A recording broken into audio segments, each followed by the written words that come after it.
Pessoa simpática. Talvez não exista outra palavra que soe tão agradavelmente quanto simpatia. Pensando bem na vida, a simpatia é mais importante do que imaginamos, pois não se limitando ao destino do indivíduo, sua relação com a sociedade é grande. Por exemplo, se alguém se sentir bem ao ter contato com uma pessoa simpática, e se essa corrente for se propagando continuamente, é óbvio que a sociedade se tornará bastante agradável.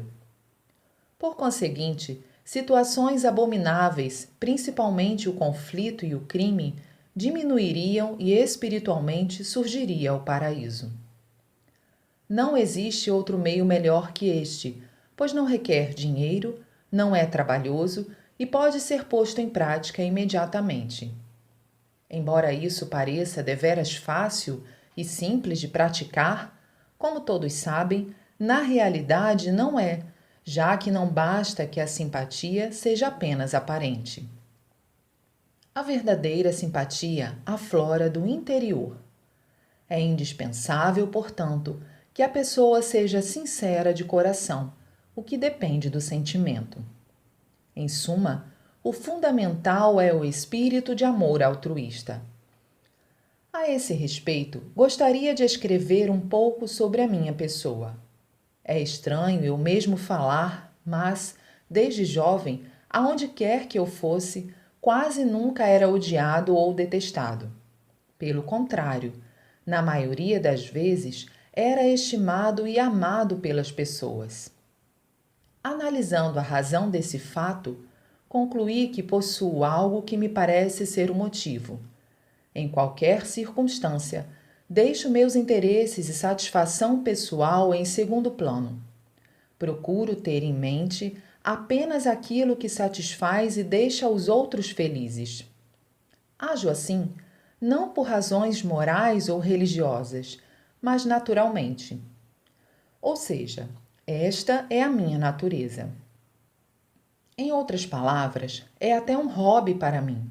Por essa razão, muitos dizem que possuo uma personalidade privilegiada, e é possível que tenha mesmo. Depois que me tornei religioso, obviamente essa característica se intensificou. Então, quando vejo uma pessoa sofrendo por doença, não consigo ficar parado e impassível e sinto vontade de curá-la a qualquer custo.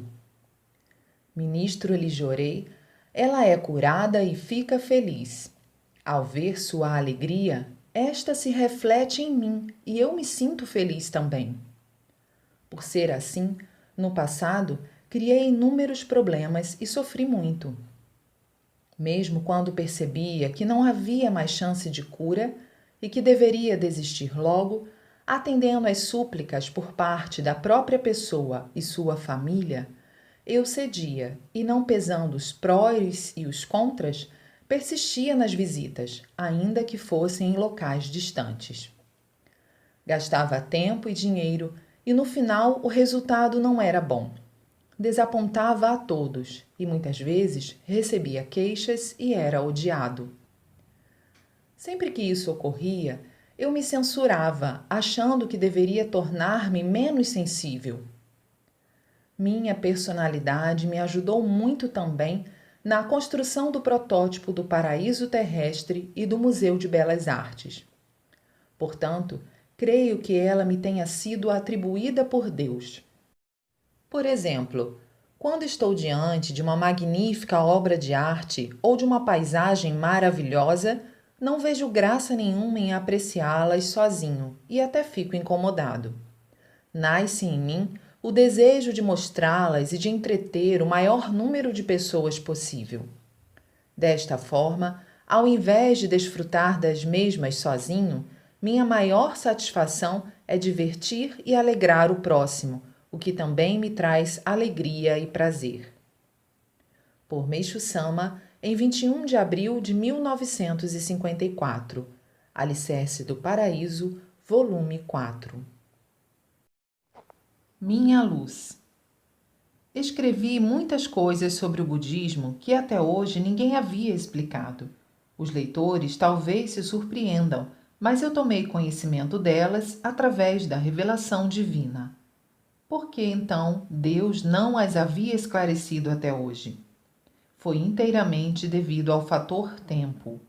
Quanto a este, refiro-me ao grande marco histórico, que chamo de transição da noite para o dia.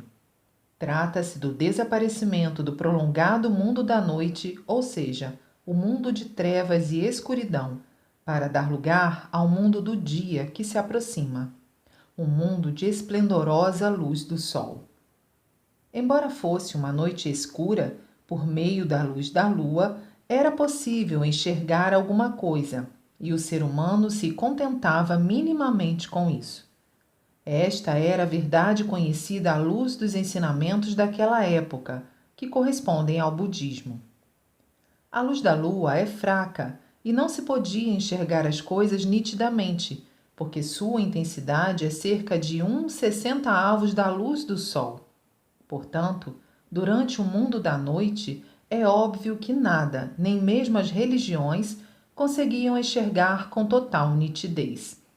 Por essa razão, os seres humanos viviam desorientados e não alcançavam a verdadeira paz interior. Com a chegada do dia, sob a luz do sol, tudo ficará límpido e claro, e não existirá mais nada sobre o qual não se saiba. Como minha missão é criar a civilização do dia, é evidente que eu tenha conhecimento de tudo. Vou aprofundar a explicação sobre a relação entre minha pessoa e o mundo do dia. Meu corpo abriga a bola de luz conhecida desde a antiguidade pela palavra Nyoi Roju.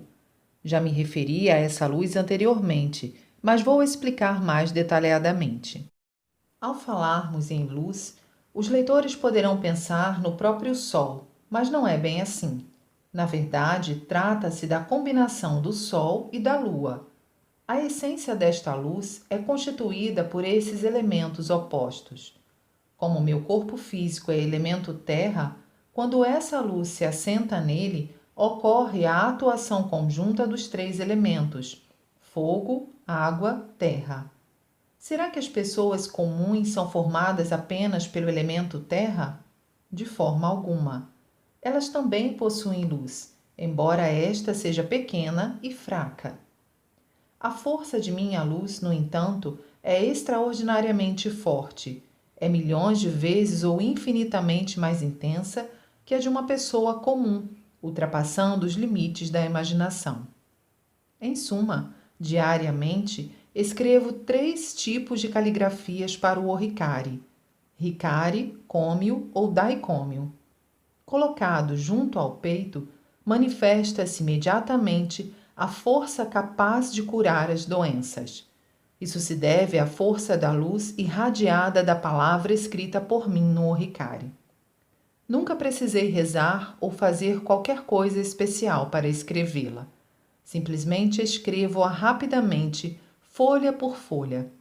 Levo em média 7 segundos em cada uma e escrevo facilmente cerca de 500 por hora.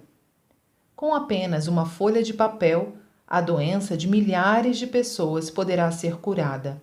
Doravante, mesmo que eu conceda dezenas ou centenas de milhares de oricari, o efeito de cada um será o mesmo.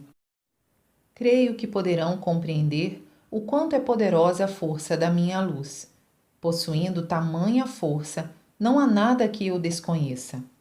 Como os fiéis sabem, nunca tenho dificuldade em responder a qualquer pergunta que me é dirigida.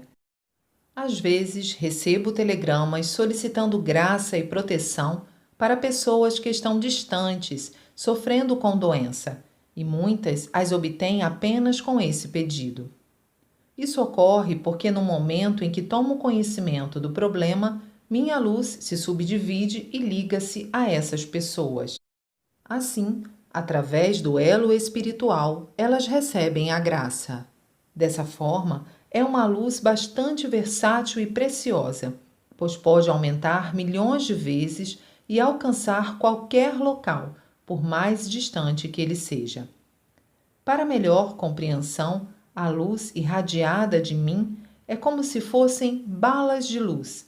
A diferença entre elas e um projétil comum, por exemplo, é que enquanto este é limitado e mortífero, as balas de luz são ilimitadas e dão vida às pessoas. A explicação acima corresponde a apenas uma parcela da minha força. Não é fácil explicá-la totalmente. O ideal seria que os leitores acompanhassem atentamente o trabalho que vou realizar daqui para frente. Se possuírem uma inteligência aguçada, poderão entender até certo limite. Do ponto de vista da fé, as pessoas interpretam de acordo com seu nível espiritual. Por isso, o melhor a fazer é polir a alma e deixá-la sem nuvens espirituais. Assim, alcançarão a suprema iluminação e conhecerão a minha força. Em 25 de maio de 1952. Idolatrado como Deus. Título anterior: Ostentação religiosa. Quem se encontra comigo pela primeira vez sempre diz a mesma coisa. Antes de conhecê-lo, eu pensava que o senhor fosse uma pessoa pouco acessível, sempre rodeado de servidores. Imaginava que para dirigir-me ao senhor, deveria fazê-lo com a maior formalidade. Resolvi visitá-lo com certa apreensão, mas, ao contrário do que esperava, tudo foi tão simples e fácil que fiquei surpreso. Realmente, quando se trata de um fundador ou de uma autoridade religiosa, a tendência das pessoas em geral é pensar que eles vivem em um ambiente em que cuidados e atenções são dispensados de forma exagerada.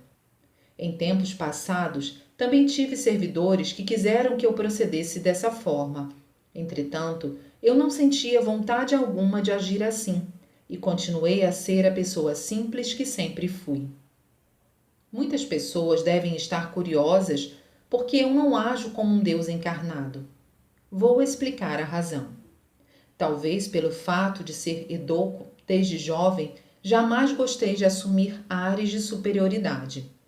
Como detesto a falsidade, acho que aparentar aquilo que não sou e criar diversos aparatos é uma forma de enganar, uma dissimulação. Além do mais, à vista dos outros é uma atitude desagradável. Afinal de contas, o melhor é a pessoa mostrar-se como realmente é. Pela minha atual condição, talvez fosse até natural eu ficar no lugar de maior destaque como um deus e quando concedesse alguma entrevista, me daria ares de importância, porque assim eu me valorizaria muito mais. Todavia, não gosto disso. Tenho sempre como princípio dizer aos que censuram meu procedimento que não precisam permanecer comigo, e já aqueles que o aprovam que podem ficar.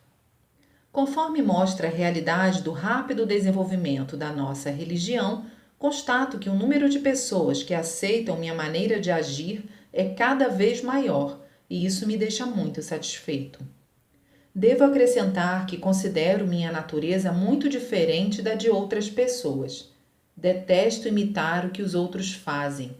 Este é um dos motivos pelos quais não me comporto como um Deus encarnado.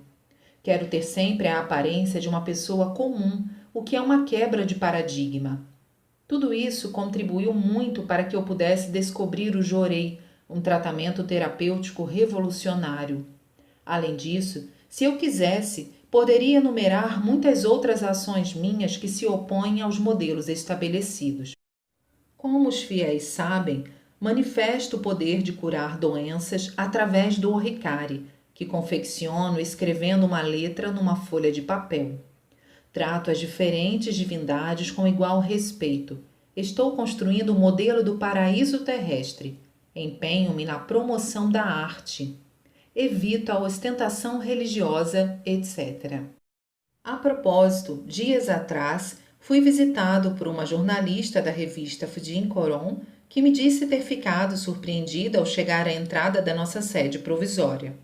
Ao perguntar-lhe o motivo, ela disse que achou estranho não ver nenhum aparato que lembrasse uma religião.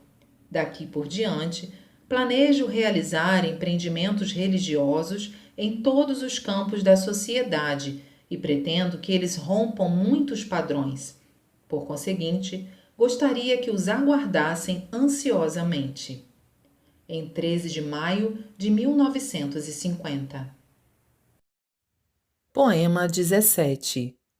Vivo para cumprir uma grande missão. Devo empenhar-me com todas as minhas forças na salvação do mundo. Quando reflito profundamente sobre minha pessoa, surge-me a dúvida: para que nasci neste mundo e por qual motivo sou diferente das pessoas comuns? Vou explicar a respeito disso. Fundei a Igreja Messiânica e, desde então, me empenho na construção de um mundo feliz e na salvação de milhares de pessoas. O rápido desenvolvimento da nossa religião também é uma exceção, e devo dizer que, no momento, é inédita uma religião que tenha realizado tantas curas de doenças como a nossa. Logo, acho que posso dizer que se trata realmente de um mistério do século. Só de observar tais curas e nossa rápida expansão, já se percebe que há algo de extraordinário em tudo isso. Mesmo quando leio um trecho de uma experiência de fé, só pelo fato de sentir a transbordante emoção e gratidão do autor do relato por ter sido salvo, não consigo lê-la sem lágrimas nos olhos. A seguir, vou escrever sobre minha pessoa por outro ângulo. Do nascimento até a meia-idade, eu não diferia em nada de uma pessoa comum. Desde então, perseguido pelas situações adversas e sem entender o mundo, tornei-me refém do ceticismo. Por esse motivo, saí em busca da fé e filiei-me à religião Omoto. Depois de considerável aprimoramento, alcancei o estado de percepção da essência de Deus. Desde os tempos antigos, dizem que, mesmo dedicando a vida para alcançar o referido estado, é impossível atingi-lo. Entretanto, por meio do aprimoramento realizado em um curto espaço de tempo, eu o consegui. Consequentemente, creio que posso considerar isso como um fato inédito. A partir de então, com a mentalidade totalmente mudada, conscientizei-me da missão recebida dos céus e pela ocorrência sucessiva de milagres, a descrença foi extinta por completo. Junto a isso, meu pensamento se tornou surpreendentemente amplo. Ao mesmo tempo, ao contrário, eu possuía um lado bastante retraído. Em suma, passei a ser uma pessoa audaciosa, mas tímida. Meu lado audacioso pode ser percebido pelas minhas aspirações e a forma como administro meus projetos. Já o lado tímido se manifesta na vergonha que eu sentia ao falar perante um grande número de pessoas, uma postura que eu mesmo achava estranha. Ultimamente, já estou bem mais acostumado e consigo falar livremente sobre tudo aquilo que desejo. Antes, eu tinha muita dificuldade em proceder desta maneira. Da mesma forma, tenho profunda aversão à injustiça. Quanto mais injusta for a pessoa, proporcionalmente, surge-me maior convicção de que tenho de lutar e vencê-la de qualquer forma. Por exemplo, há 14 anos, estou batalhando judicialmente por um terreno. Meu oponente, tomado de impaciência, já me propôs um acordo por 3 vezes, mas por ele não demonstrar nenhum sentimento de arrependimento pelo que fez, rejeitei a proposta. Atualmente, quem está em apuro maior do que a outra parte é o juiz, que não sabe mais o que fazer e tem incentivado uma conciliação. Certa ocasião, lutei contra um jornal de renome. Na época, muitas pessoas me aconselharam a não o fazer, pois a luta contra uma grande empresa jornalística poderia resultar em prejuízos. Não cedi um passo sequer, e como já é do conhecimento do leitor, batalhei por meio do nosso jornal Ricari. Se é por justiça, tenho a intenção de lutar até mesmo contra o mundo. Discorri sobre o meu ponto forte, mas também desejo referir-me um pouco ao meu lado fraco. Quando alguém me pede ajuda, desde que o pedido seja correto e justo, não consigo recusá-lo. Do mesmo modo, não fico indiferente ao ver uma pessoa bondosa sofrendo. Em relação aos pontos errados do mundo, Ao mesmo tempo em que me sinto indignado, faço todo o empenho para que estes sejam corrigidos o quanto antes.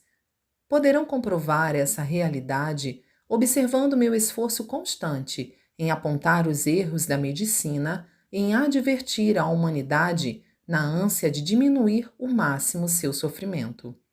Como se fosse um hobby para mim, sempre senti prazer em alegrar o próximo, em ajudá-lo e desejar sua felicidade, almejando que tenha uma vida tranquila e cheia de esperança.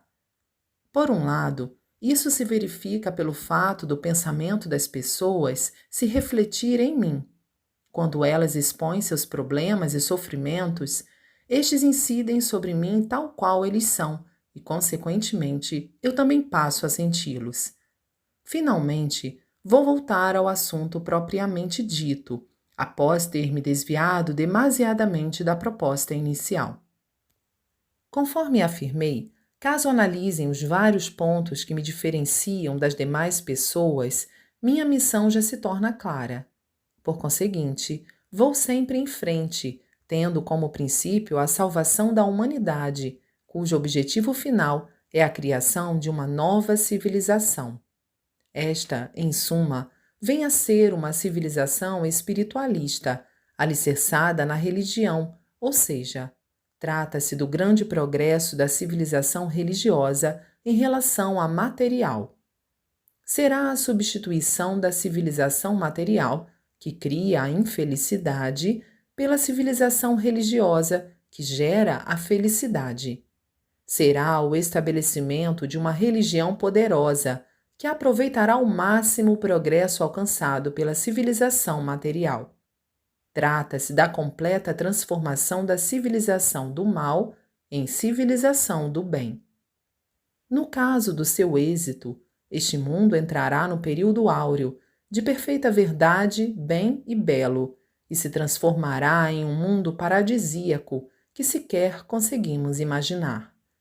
Todavia, a realização dessa tarefa não será nada fácil, pois apesar de ser um ideal com o qual a humanidade veio sonhando há longo tempo, seu realizador não havia aparecido, e o motivo residia no fator tempo.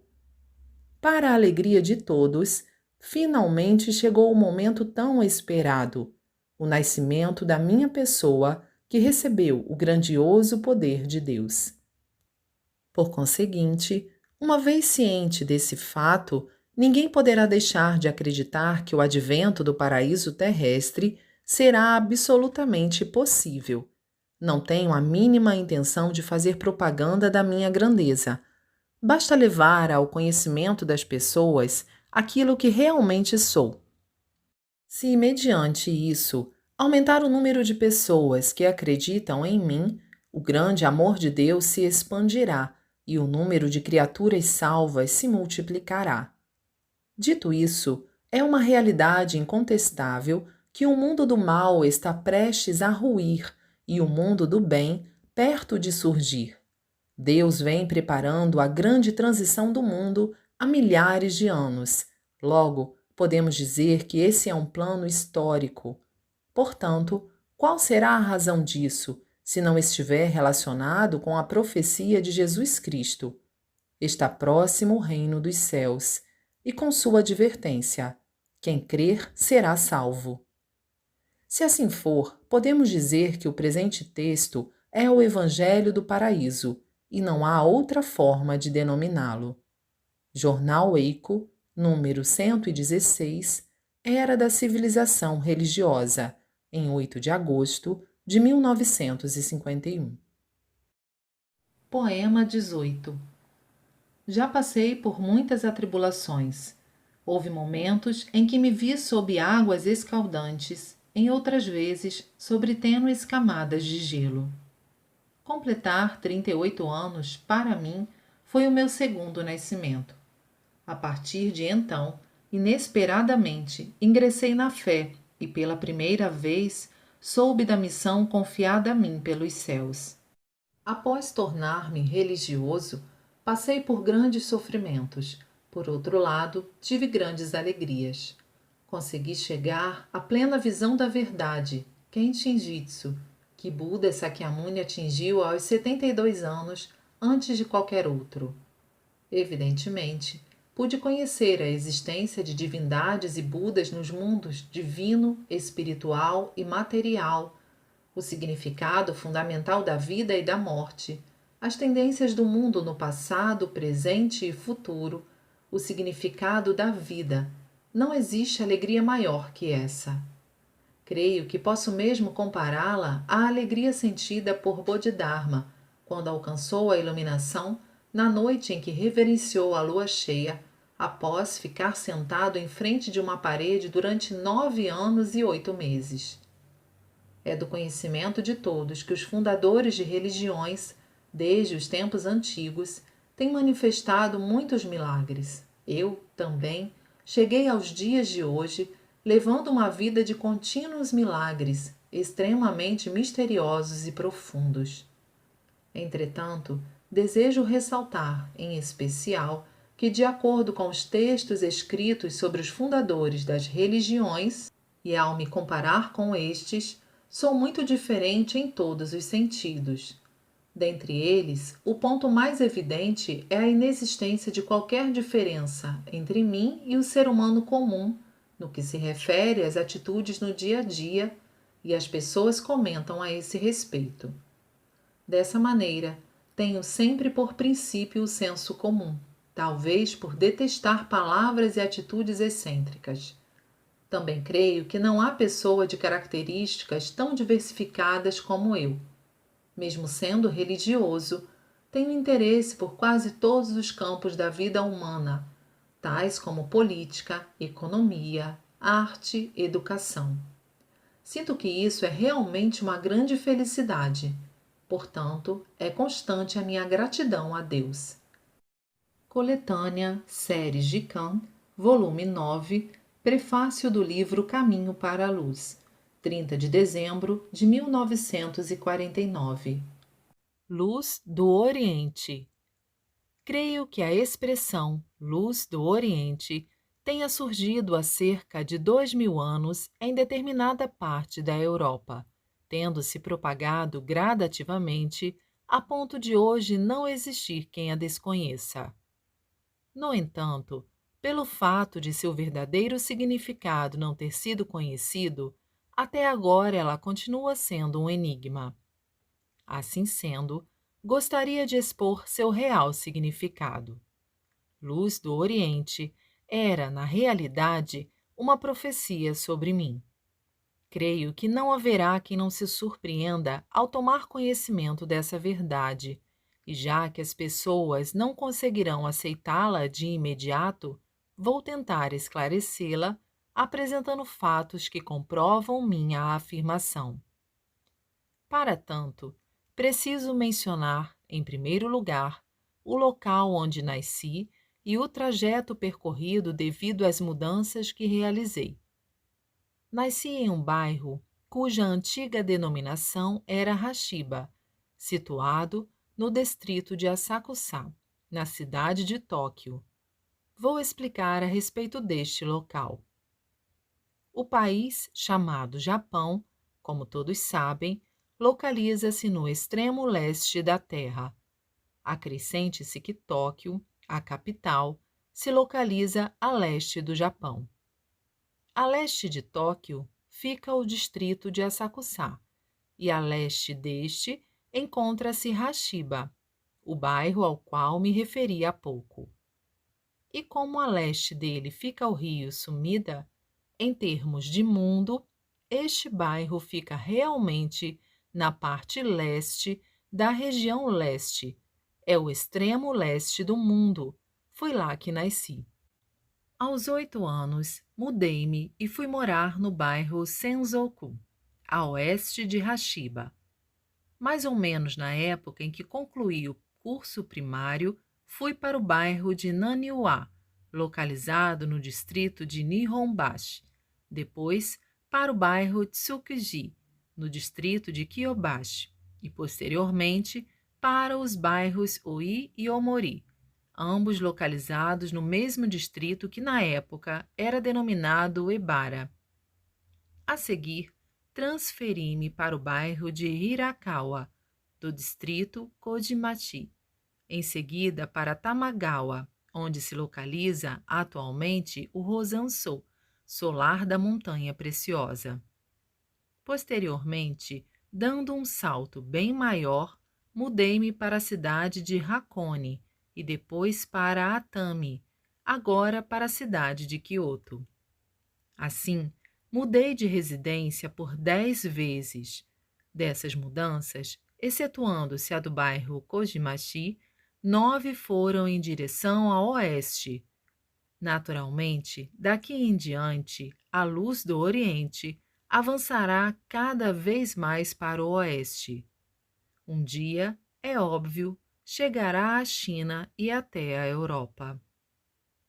Analisando as diferentes culturas existentes no Japão até o presente momento, constatamos que todas elas surgiram no oeste e foram se expandindo em direção ao leste. No âmbito religioso, não somente o budismo e o cristianismo, mas o shintoísmo e cada seita e ramificação do budismo que tiveram origem no Japão foram se propagando do oeste para o leste. A única que nasceu no leste foi a religião budista Nichiren, e nisso há uma profunda razão. Vejamos. Como tenho dito sempre, o budismo foi importante para promover a salvação no período da Era da Noite, e nessa fase ele teve a proteção do deus da lua. Com a chegada da época apropriada, o mundo sofrerá a transição para a Era do Dia. Visto que tudo ocorre primeiramente no mundo espiritual, há 700 anos teve início, naquele mundo, o primeiro passo do alvorecer. Foi com essa missão que nasceu o virtuoso monge Nichiren, 1222-1282, fundador da referida religião. Assim que concluiu seu principal aprimoramento, ele tomou a firme decisão de se dedicar de corpo e alma à divulgação do Sutra do Lótus. Primeiramente, foi a Awa, região sul da atual província de Chiba, sua terra natal, e subiu o monte Seijozan, localizado próximo ao mar. Voltado para o sol que nascia, orou em voz alta Nameh Kyo.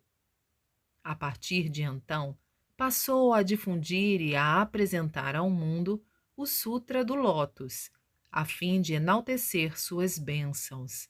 Enfrentou inúmeras perseguições, até que finalmente estabeleceu sua atual e inabalável seita. Sua proeza merece todo o nosso respeito. Na realidade, esse grande feito de Nichiren representou a primeira atuação da luz do Oriente. Observando o fato em termos espirituais, podemos dizer que no extremo leste do mundo espiritual, até então imerso nas trevas, ocorreu um tênue lampejo de luz que antecipa o aparecimento do sol. Obviamente, esse acontecimento não poderia ser evidenciado pelos olhos humanos, mas constituía uma grande realização divina, um passo importante no avanço do plano divino. 600 e tantos anos mais tarde, dirigi-me a Awa, levando mais de 30 acompanhantes, e no alvorecer do dia 15 de junho de 1931, subi ao topo da montanha, onde se localiza o templo budista Kenkonzan Nihonji, e entoei uma oração voltado para o leste. Naquele exato momento, ocorreu um fato misterioso.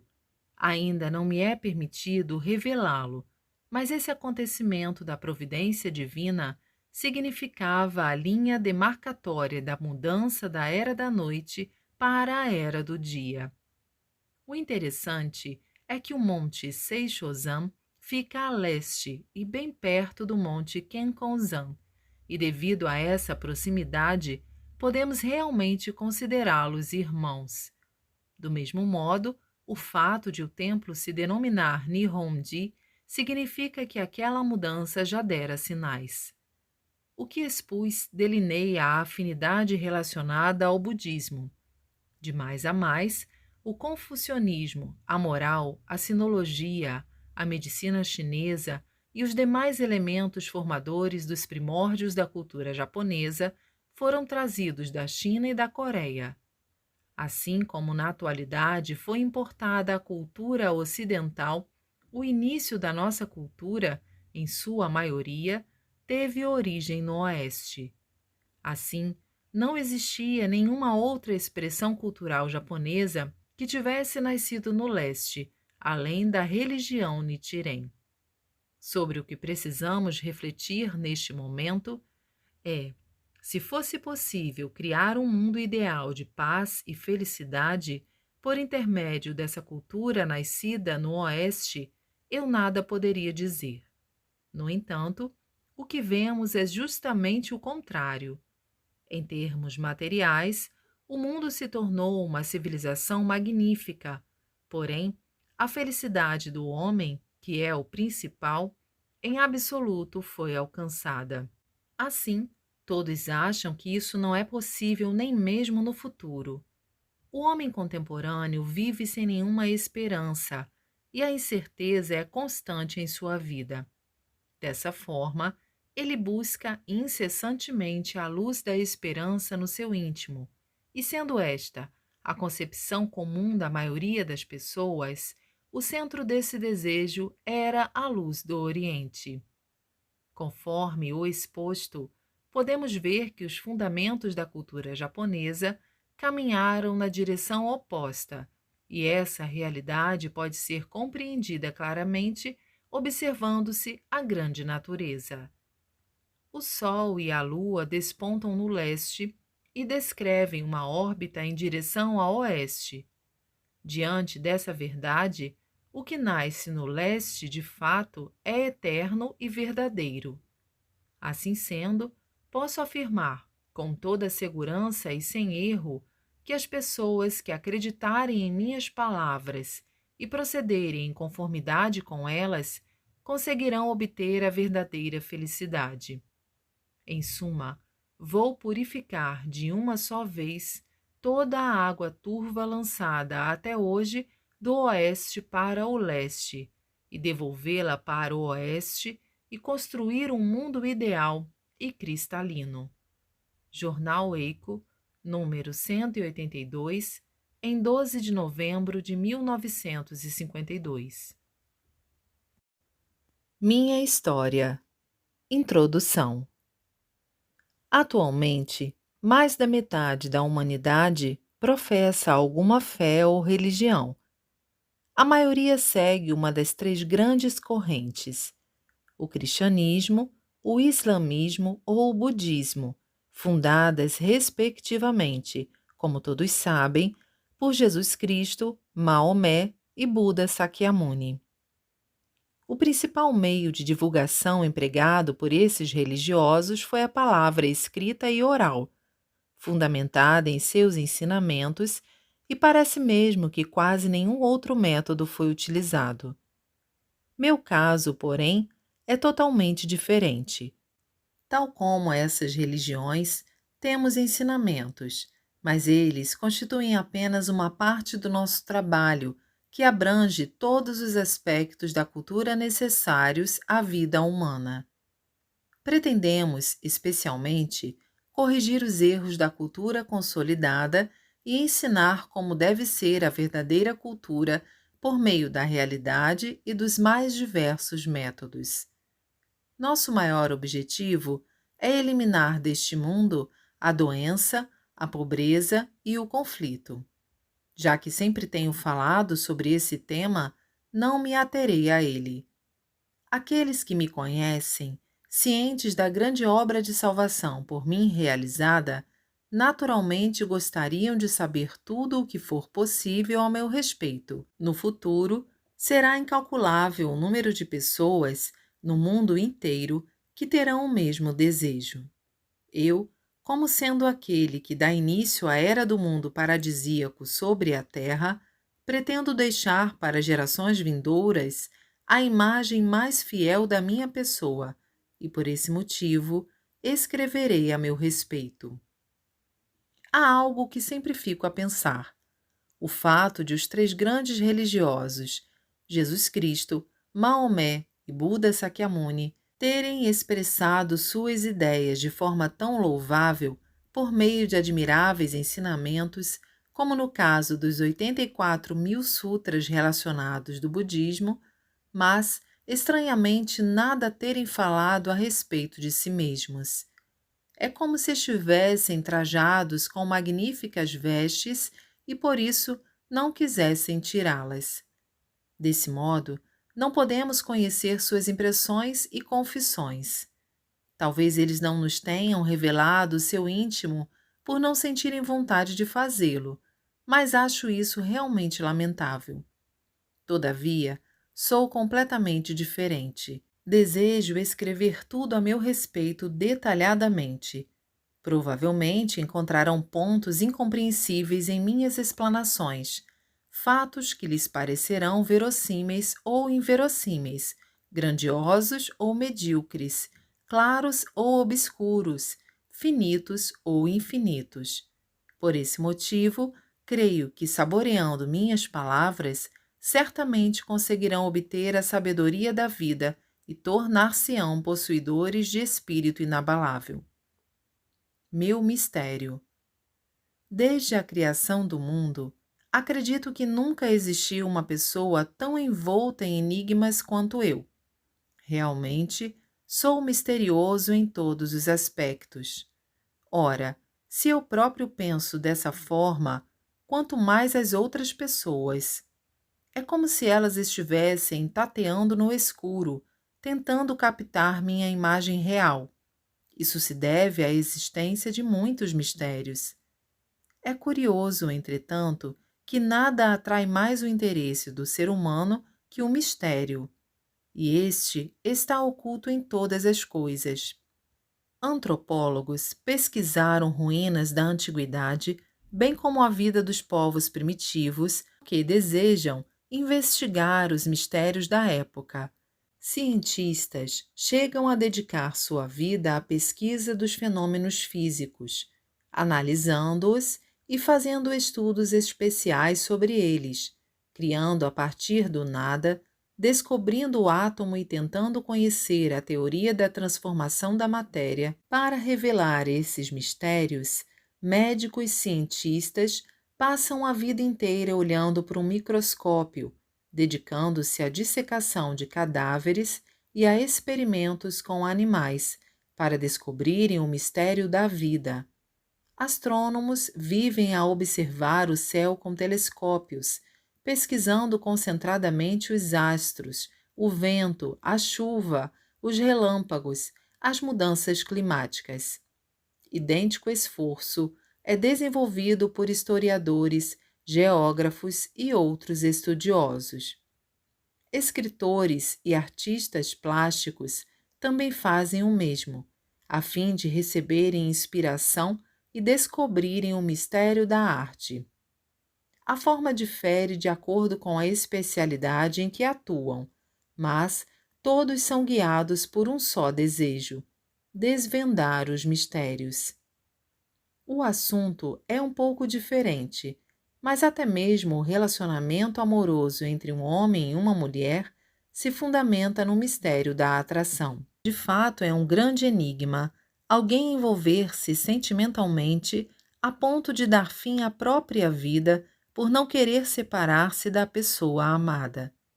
Dessa forma, podemos dizer que a vida é uma luta incessante contra o mistério. Realmente, o mistério é incompreensível, quer por meio de teorias, quer por meio da lógica. Além disso, seu poder é infinito. Consequentemente, podemos afirmar que a condição fundamental para a cultura ter atingido o ponto a que chegou foi a pesquisa do mistério. Devemos dizer que o mistério dos mistérios é a fé. Não seria exagero afirmar que o mistério da crença nos deuses supera o do amor-paixão, muito embora, hoje em dia, salvo raras exceções, quase não existam religiões com mistérios.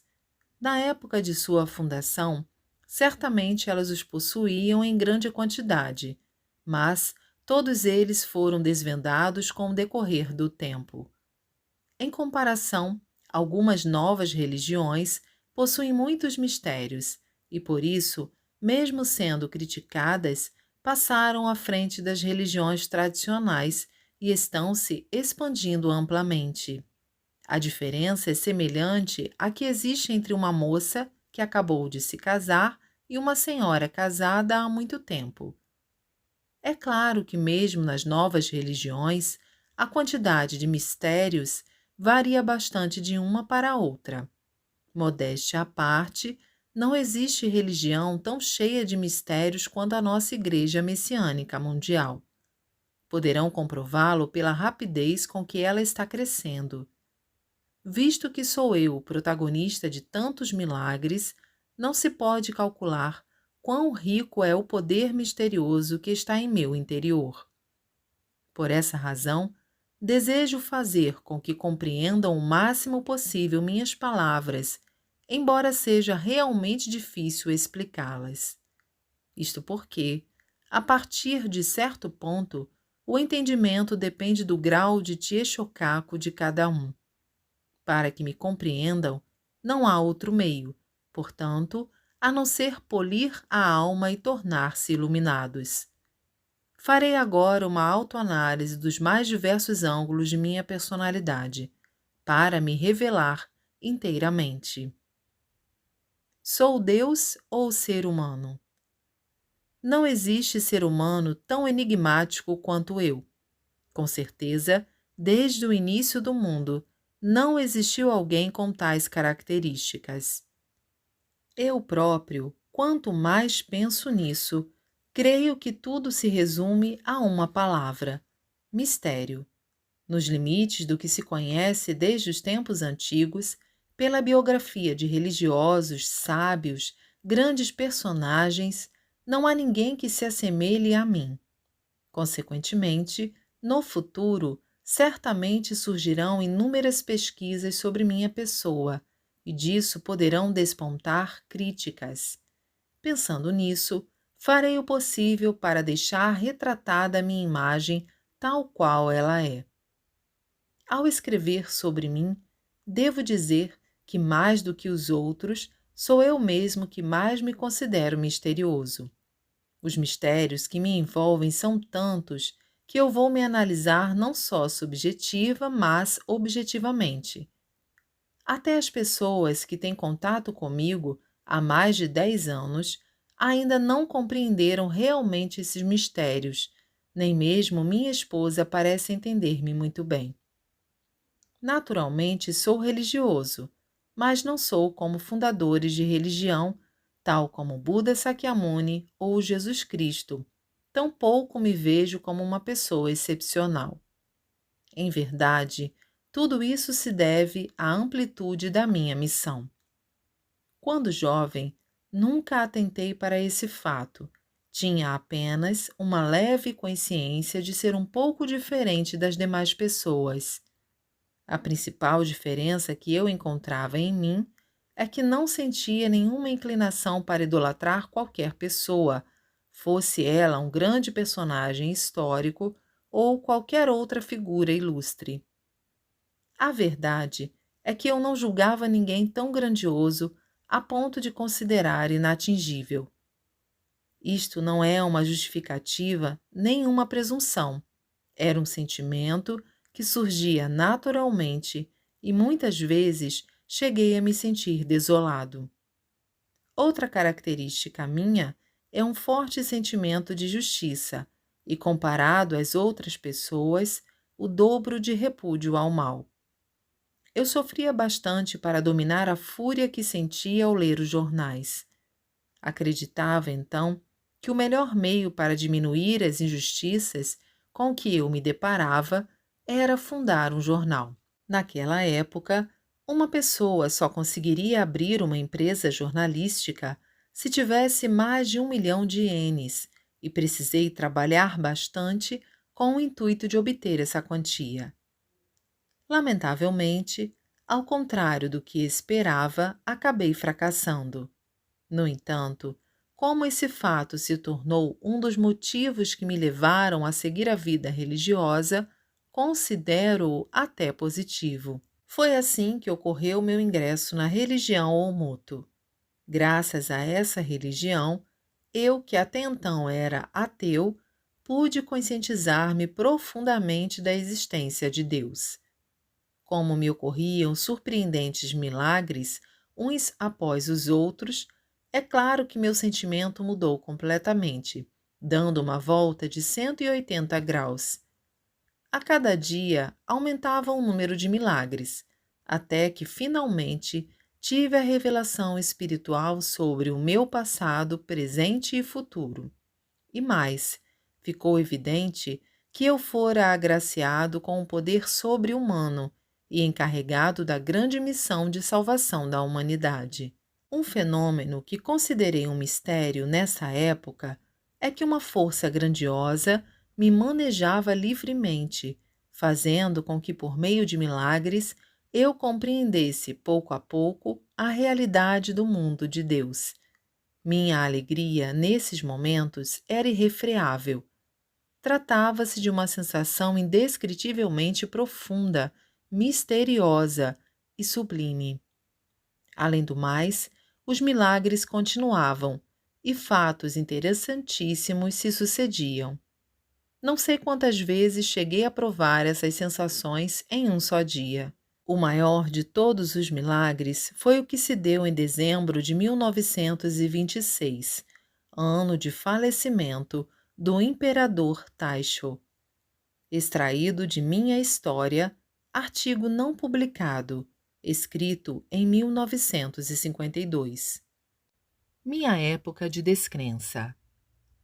Já escrevi que a primeira metade da minha vida foi bem comum, por isso não entrei em detalhes. Posteriormente, ao me dar conta de que não são poucas as passagens que deixei de registrar, gostaria de mencionar alguns assuntos interessantes. Eu me casei aos 24 anos e minha esposa tinha 19 anos. Passado pouco mais de um ano, ela foi acometida de tuberculose. Levei-a imediatamente ao médico, que disse: como não há tratamento para esta doença, não há outra maneira a não ser mudar-se para um local com ar puro e cuidar-se com paciência. Por sorte, como a família dela era de Kanazawa, da província de Kanagawa, o local era apropriado por situar-se no litoral. Contudo, minha mãe, meu irmão e até mesmo os parentes me aconselharam insistentemente: além do risco de contágio, essa doença será transmitida hereditariamente caso vocês venham a ter filhos, tese daquela época. Portanto, é melhor fazer com que sua esposa retorne para a casa dos pais. A princípio concordei, mas, pensando bem, não estava convencido. Afinal de contas, se a esposa contraíra matrimônio por uma vida inteira, o correto seria cuidar dela com ainda mais carinho caso fosse acometida por uma doença. Mesmo que exista o perigo de contágio, fazê-la retornar à casa dos pais seria um pensamento demasiadamente calculista e, de maneira nenhuma, eu conseguiria agir de forma tão insensível. Decidi firmemente no meu coração que compartilhar dos sofrimentos e alegrias por toda a vida seria o caminho do casal. Além disso, por felicidade, eu tinha a experiência de ter me curado e acreditava piamente que ela iria melhorar. E não só isso, surgia em mim a convicção de que o ser humano, desde que esteja no caminho correto, não teria motivo para ser alvo do contágio. O surgimento desse raciocínio em uma pessoa descrente, como eu era na época, foi algo realmente estranho. Ao ouvirem isso, o médico e os meus parentes ficaram atônitos e me consideraram um excêntrico. Dessa maneira, Após tornar-me um religioso, compreendi que na época já havia sido plantada a semente da fé no meu íntimo. Baseando-me na minha experiência, tratei-a com a alimentação vegetariana e ela curou-se em 3 ou 4 meses, sem receber tratamento médico. Houve também o seguinte episódio. Nessa época, havia empregado uma moça de 16 ou 17 anos, vinda do interior, mas, como ela ficara doente, fiz retorná-la à sua família, que residia em Boshu, região sul da província de Chiba. Depois de algum tempo, repentinamente, ela veio me procurar. Estava com o rosto completamente pálido e, ao indagá-la, respondeu-me que após retornar, piorou gradativamente e foi diagnosticada com uma grave tuberculose. Assim, foi repudiada pelas pessoas ao redor. Além disso, como a família era paupérrima, foi considerada um estorvo. Em meio às lágrimas, ela me relatou que ouvia o seguinte: vá procurar um emprego. Por isso veio a mim. Muito compadecido, eu disse: é um absurdo trabalhar nesse estado. Volte imediatamente para sua casa. Em contrapartida, enquanto você viver, enviarei sem falta dinheiro para sua alimentação e o tratamento. E ela foi-se embora contente. Lembro-me que enviava mensalmente 15 ienes, que na época era o suficiente. É claro que existem pessoas caridosas mundo afora, mas relato esse episódio porque tenho algo a escrever sobre ele. Isto é, na época, meus parentes e conhecidos diziam frequentemente: se a tuberculose dessa moça tivesse possibilidade de melhora, tudo bem, mas desse jeito é evidente que vai morrer. Qual o sentido em ajudar uma pessoa que está fadada a morrer? Se ela melhorasse e depois pudesse trabalhar para retribuir o benefício, tudo bem, mas do contrário, está apenas desperdiçando dinheiro. Não há sentido nisso. Seria mais inteligente que parasse logo. Assim insistiam. Então eu disse-lhes: eu não tenho intuito nenhum de fazer o bem para receber recompensa. Cuidar do próximo, esperando retribuição, seria um tipo de negociação como uma troca de favores. Isso não seria piedade nem nada. Seria apenas um interesseiro aparentando ser uma pessoa virtuosa. Eu faço isso apenas porque não pude ficar indiferente à penosa situação da jovem. Ou seja, é espontâneo. Sinto-me satisfeito assim. Não é o bastante? Gostaria que vocês não interferissem nisso. Do ponto de vista de vocês, posso parecer um tolo, mas não me importo.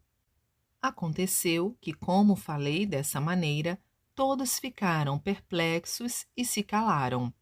Nessa época, eu era totalmente descrente. Apesar de ser um materialista ferrenho, meu modo de pensar era semelhante ao de uma pessoa possuidora de fé. Portanto, embora na aparência eu fosse descrente, no fundo eu era uma pessoa de fé. Minha natureza. Tempos atrás, escrevi um artigo intitulado Eu, visto por mim mesmo. Diferentemente dele, que foi escrito de um ponto de vista objetivo, desta vez pretendo descrever subjetivamente meu estado de espírito tal como ele é. Atualmente, creio que não existe uma pessoa tão feliz quanto eu, e minha gratidão a Deus é constante e profunda. Qual será a causa da minha felicidade? De fato, eu não sou uma pessoa comum, sobretudo porque Deus me atribuiu uma grandiosa missão e esforço-me dia e noite para cumpri-la. Todos os membros da Igreja sabem que, através dela, um incontável número de pessoas está sendo salvo. Todavia, existe um segredo da felicidade que é fácil de ser praticado por qualquer pessoa, ou melhor, por quem não tem uma missão especial como eu. Primeiramente, desejo abrir meu coração mostrando aquilo que é uma tônica em meu íntimo. Desde jovem, gosto de dar alegria ao próximo, a ponto de isso se tornar quase um hobby para mim. Sempre estou pensando no que devo fazer para tornar as pessoas felizes. Por exemplo, quando acordo pela manhã, minha primeira preocupação é saber o estado de ânimo dos meus familiares. Se houver uma só pessoa mal-humorada, já não me sinto bem. Na sociedade, ocorre justamente o contrário. Os familiares é que se preocupam com o estado de ânimo do chefe da família. Como procedo de forma oposta, acho isso estranho e até fico um pouco triste. Portanto, para mim, é muito penoso escutar xingamentos, gritos de raiva, reclamações e lamentações. Também me é difícil ouvir repetidas vezes o mesmo assunto. Sou sempre pacífico, feliz e abomino o apego. Esta é a minha natureza. O resultado do que acabo de expor é um dos fatores determinantes da minha felicidade. Por esse motivo, eu sempre afirmo: se não fizermos a felicidade do próximo, não poderemos ser felizes. Acredito que meu maior objetivo, o paraíso terrestre, estará concretizado quando meu estado de espírito encontrar ressonância e expansão no coração de todos os homens. Sinto-me constrangido por este artigo parecer um autoelogio, mas, se depois de sua leitura ele puder levar algum benefício às pessoas, ficarei satisfeito. Em 30 de janeiro de 1950. Reminiscências por Sandai Sama, terceira líder espiritual. Relato 23. Estado de unidade Deus-Homem. Quando me recordo do cotidiano de Meishu Sama, vejo que, apesar de ele agir com bastante espontaneidade, de fato, sempre foi consciente de sua posição como religioso. Sinto que ele vivia com moderação, conforme os princípios da ética. Eu pensava que a severidade de Meishu Sama com relação ao horário se devia à sua personalidade. Contudo, ele dizia: há vezes em que sequer desejo me mexer de tão cansado que estou. Se fizer isso, porém, ao incentivar os membros a respeitar o horário, estarei mentindo. Ao saber que ele próprio se empenhava na prática dos ensinamentos que nos transmitia, senti uma profunda gratidão. Ele também afirmava: atrapalhar meu tempo é atrapalhar o trabalho de Deus, demonstrando que estava em constante estado de unidade Deus-homem. Tais palavras significavam que ele mantinha uma autodisciplina bastante rigorosa. Para os praticantes da fé, é muito importante estar sempre em concordância com a vontade de Deus. Todavia, o que é a vontade de Deus? Na prática, é difícil saber. Quanto a isso, Meishu Sama nos orientava: basta fazer como eu faço. As coisas que não me agradam também não agradam a Deus, de forma que ser aprovado por mim significa ser aprovado por Ele. Pensando dessa maneira, creio que Meishu Sama nos ensinava a vontade divina por meio de suas práticas diárias. Assuntos diversos. Relato 162. Meishu Sama era praticante de seus ensinamentos. Por um servidor próximo. Por volta de 1952, Meishu Sama costumava dizer a seus servidores: façam redações. Se as fizerem, desenvolverão o raciocínio. Vocês devem escrever principalmente sobre mim. Assim, eu também resolvi redigir sobre a vida cotidiana de Meishu Sama. Naquela época, ele me disse: não importa se vocês escrevem bem ou não. Todos aqueles que servem perto de mim têm o dever de levar minha vida diária ao conhecimento dos fiéis.